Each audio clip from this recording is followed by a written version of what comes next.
not just men and women, but also the LGBTQ community. Equal opportunities should be the rule, not the exception. It's important for all to acknowledge the role in promoting gender equality. Gender equality advocacy is crucial as it addresses deep-seated societal inequalities and contributes to building a fair and inclusive world. This advocacy raises awareness about the importance of equal rights and opportunities. Moreover, gender equality advocacy plays a pivotal role in influencing policies and legal frameworks, pushing for changes that dismantle barriers and promote equal opportunities in various spheres of life. Who is man? Who is woman? Are we not one? The advocacy for gender equality has led to increased awareness and understanding of gender-based inequalities. This has led to a greater recognition of the need for change and a willingness to address these issues. These social changes are driven by a variety of factors, including personal beliefs, experiences, and values. Others may have experienced gender-based inequality firsthand and are motivated by a desire to create positive change for themselves and others. Both men and women have roles, different but equal.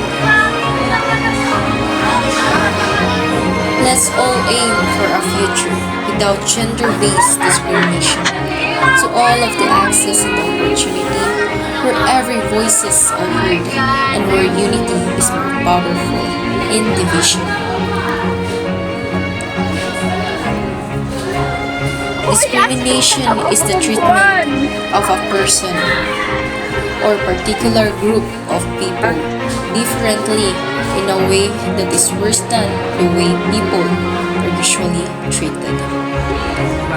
Unfortunately, that is a very common issue in our society and is very much present, especially in school environments. This ranges from racism, misogyny, ableism, religious discrimination, and many more. It is crucial to be aware of this issue, especially at this day and age. Discrimination is a human rights violation which can have a damaging effect on all learners, especially those who are targeted. Children and young people who are treated unfairly or discriminated against are more likely to have negative attitudes to school, lower levels of motivation, and academic achievement. Let us promote equality, especially in school.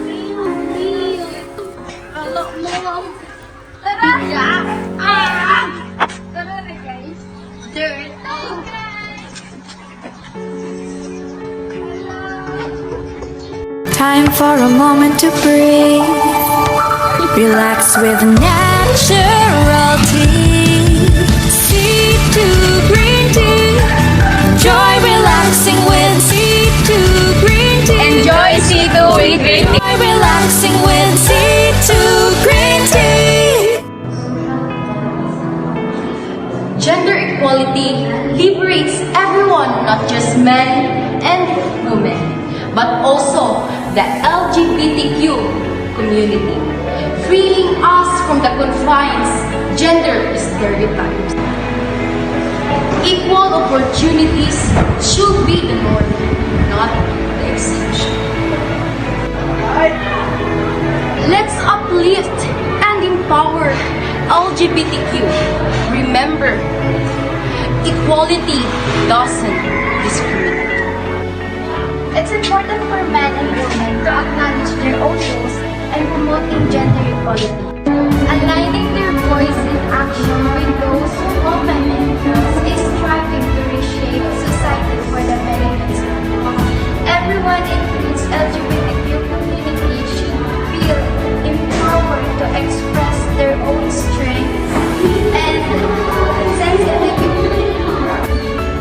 Gender equality advocacy is crucial as it is address deep-seated social inequalities and contribute to building a fair and exclusive world. This advocacy raises awareness about the importance of equal rights and opportunities, challenging and ingrained biases and discriminatory practices by fostering dialogue and education. It empowers individuals to recognize and combat gender-based and discrimination. Moreover, gender equality advocacy plays a pivotal role in influencing policies and legal frameworks, pushing for changes that dismantle barriers and promote equal opportunities in various spheres of life. Ultimately, it fosters a cultural shift toward greater respect, understanding and collaboration between gender, creating a foundation for a more just and harmonic society.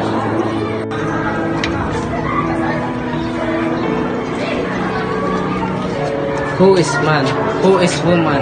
Are we not one? The advocacy for gender inequality has led to increased awareness and understanding of gender-based inequalities. This has led to a greater recognition of the need for change and a willingness to address these issues.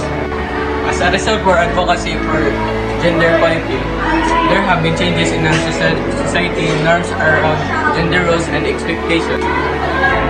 This has led to greater inclusivity in gender roles and a more egalitarian society.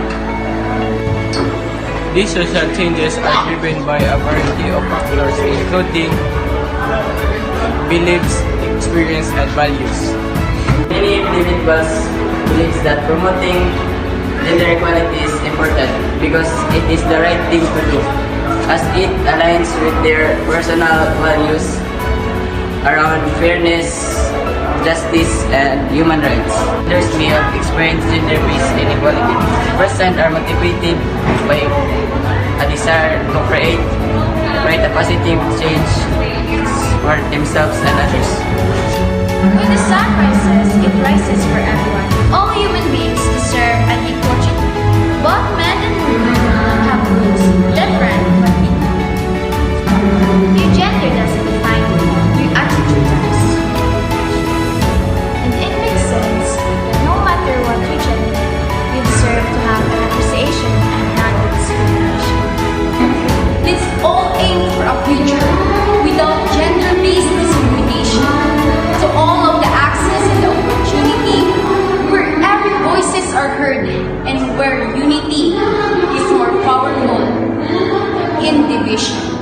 Supporting equality, encouraging inclusivity, and embracing diversity, because progress is only possible when everyone is given a voice. Discrimination is a treatment of a person or a particular group of people differently in a way that is worse than the way people are usually treated. Unfortunately, that is a very common issue in our society and is very much present, especially in school environments. It is crucial to be aware of these issues, especially at this day and age. It happens to anyone. It doesn't matter if you're rich, attractive, or smart. You can be a victim of discrimination. Discrimination is a human rights violation which can have a damaging effect on all learners, especially to those who are targeted. Tackling discrimination is also important for us student well-being and educational success. Negative attitudes to school, lower levels of motivation and academic achievement. a higher risk of dropping out of formal education, experience of bullying, mental health problems. In this way, students can acquire competence for democratic culture to fulfill their potential in school as well as in society. To ensure that all students' needs are met equally, schools need to prioritize language and cultural competencies, multi-perspectivity in history, and gender equality. Thus promote equality, especially in school. We are all humans living in this planet, and the world will never be fair place, but we can help lessen the violence fights the discrimination if we come interface and understand the anatomy. Spread the love and stop the discrimination. Buntag pa! Uy!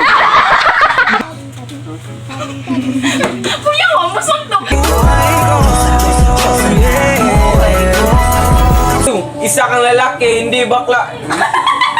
Alaga, full storage. Lights, camera, action. Ayun na ikaw na may day ulit.